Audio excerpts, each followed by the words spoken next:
Hi guys, welcome and welcome back to my YouTube channel. If this is your first time here, thank you for stopping by. My name is Iyanulua and this is the face of Lummie's Haven. What I basically do on my channel is talk about lifestyle here in the UK. I talk about skincare content, lifestyle vlogs, and everything that I find interesting to share on this channel. If it looks like what you're interested in, do make sure that you subscribe before you leave and put your post notification bell button on so that you're aware when I upload any video, okay? And to all of my returning subscribers, thank you so much for always coming back to this channel to support me. Thank you so much. So what are we doing today on this channel? So guys, what I'm going to be talking about in today's video is something that you really don't cast your mind on when you're about leaving your own country. Most of the times when you're planning to japa, your mind is everywhere, and you set your mind on those big things and forget all the tiny and salient things that you're supposed to take with you. So those are the things that I'm going to talk about in today's video. If it looks like what you're interested in, please sit back and enjoy this video.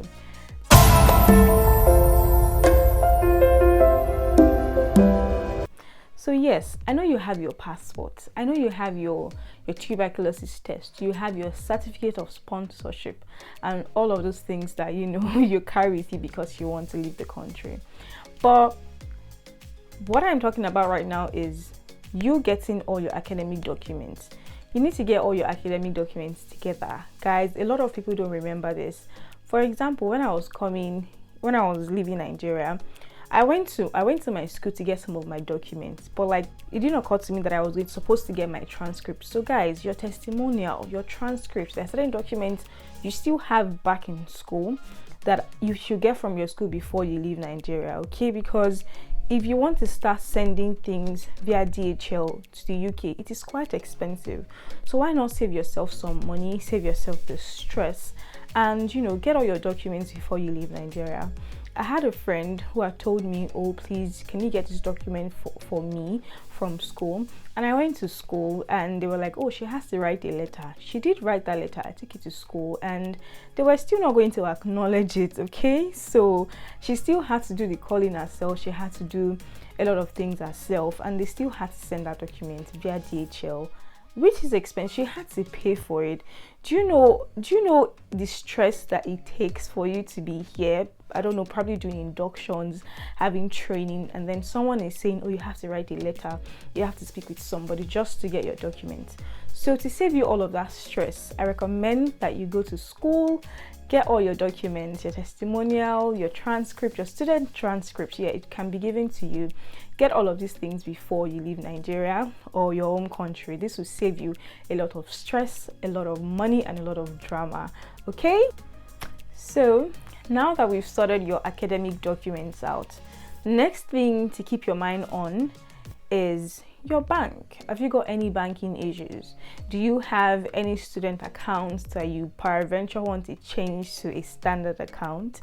Do you have any bank accounts that probably your bank has frozen up or you have asked them to block for you because of some fraud issues? Do you want to sort out anything with the bank before you leave your own country? So guys, before I left Nigeria, I had a particular bank account that I had told the bank to block for me because of certain reasons.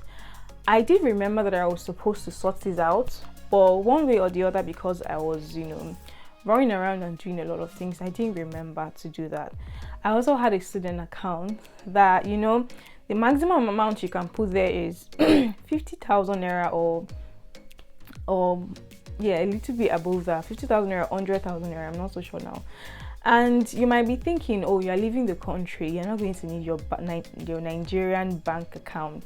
But trust me, there are certain times you just want to put in money in there. You're going to need your bank at some point, okay? So yeah, if you've got any other issue with the bank that you feel you need to sort out before you leave your own country, I believe you should do that, because they are just things that it's going to be difficult for you to do here when you relocate. So yeah, you need to put your mind on that and sort that out as well.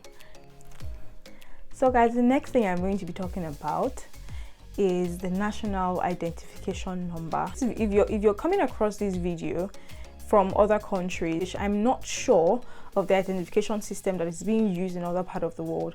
But in Nigeria, we use the national identification system, and this is hinged on a lot of services back home. When you're going to do anything with your mobile local provider, you need your NIN. For your banking issues, you need your NIN. For a lot of things, you need your NIN. So guys, your NIN is one thing you want to pay attention to before you relocate from Nigeria specifically, because it is at every point you're going to just need this NIN. Even when you relocate to the UK, you're wondering, what do you need your NIN for? Guys, let me burst your bubble. When you get here and your Nigerian passport expires, at some point you're going to need your NIN. Yes. So please double check your NIN. Have you got the right name on it? Have you got the right date of birth? Have you got your correct local government area? And some other key things that, you know, just double check that you're actually registered. Okay, so that it is not your middle name or your first name that is playing some tricks on you. Ensure that you have the correct local government area and all of those things before you relocate, because I cannot imagine you sorting out your NIN problems from the abroad. I don't know anyone who has been entangled with this, but it's going to be a lot for you. So please double check all of this and ensure that you have your NIN in check. Okay guys, so I realize I keep saying NIN a whole lot. What I mean is your NIN, your national identification number. So please double check that you have everything in place, your date of birth, your correct names, your ideal local government, and all of that, because at some point you are going to need this NIN. Let me not say NIN again. You're going to need this NIN, okay? So now moving on, the next thing I'm going to talk about is like a plus for you. For those that are particular with their dental health, their dental health and their eye care. So guys, if you've got any problem with your teeth, or you just want to take care of it a little before you move here, because I can tell you that before you have time to do probably scaling and polishing when you relocate to the UK, it might take a while, because you know you're trying to sort out housing issues, you're trying to sort out work issue, and all of those things. So it might take you a while before you can actually have time to see the dentist here. And if you're going to see the private dentist, it's more expensive, right? But if you want to see dentists under the NHS, I mean, the queue is so long, it can take you 2 months before you get an appointment with the dentist. Okay, so this is my advice to you: before you relocate from Nigeria, do well to visit a dentist. It is possible for you to do a scaling and polishing before you leave. Please do that. And for those that already have issues like probably they've got cavities, and you just want to sort out some things that something that that can bother you a lot. If you have a particular tooth that is bothering you, please take care of it before you come here. You don't want to come here and be battling toothache, or you don't want to come here and the first thing you want to do is using your money for dental care. Dental care here in the United Kingdom is very expensive. Since I got here, I've had 3 visits, and I know that this care is expensive.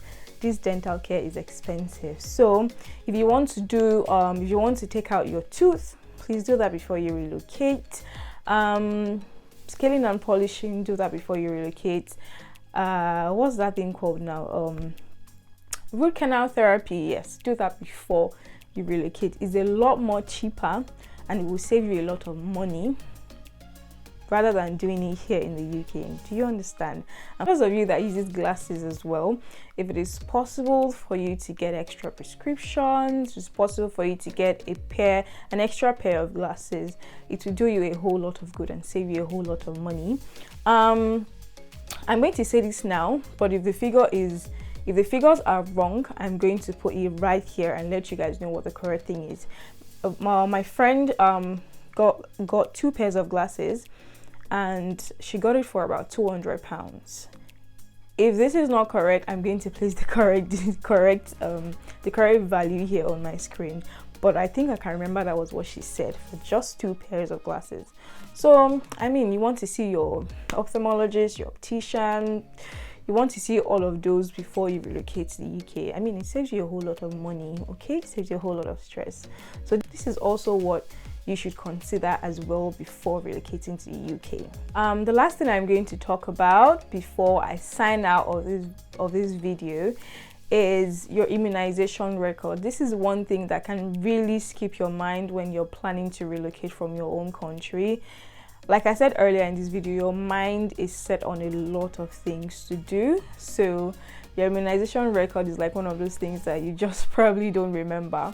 So please bring your immunization record along with you when you're leaving your own country. It saves you getting the vaccine twice or paying for the vaccine all over again. I mean, if you have your vaccination record with you, I mean, that's like good. That's like a good get-go. Like if you have your vaccination record with you, trust me, it will help you a whole lot, to save you a whole lot of money. All right, so these are the tips and the things that I think you should do before you relocate from your home country. One last thing, so guys, another bonus tip I'll leave with you before I leave is please bring your international driver's license when you're coming here.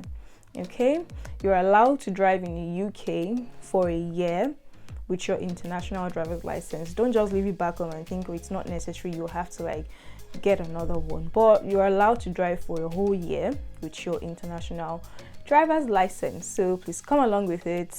don't just leave it back home. I mean, driving tests here takes a whole lot. It is expensive and it takes a lot of time.